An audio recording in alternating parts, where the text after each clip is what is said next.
from Dr. Michael Wolff, who worked in the underground facilities in Nevada and Arizona.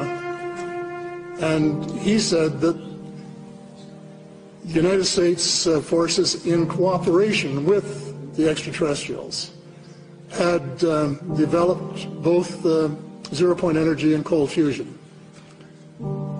And these are the things people have been searching for forever. It's sort of like making gold out of lead, which I'm told they can do now too if they want to.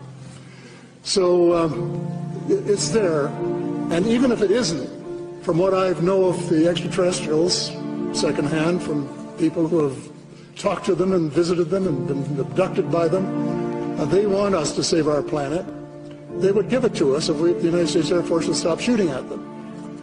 But we've got to persuade the Americans that we don't want a world where somebody's got to master the world by armed force. We want a world where we change our priorities and get rid of these huge defense expenditures and use the money to provide food and shelter and education and clothing for people that don't have any. A different kind of world altogether than what we've had.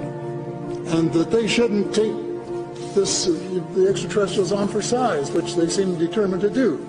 But this is an interesting point.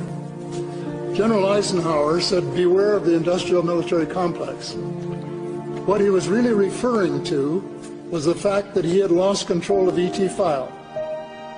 Nelson Rockefeller, it's an interesting name, he had hired him to work out who would run the thing. And a lot of the responsibility was turned over to private enterprise. So that the government of the United States has lost control of a whole pile of stuff that's going on out there. The President of the United States doesn't even know what's going on out there.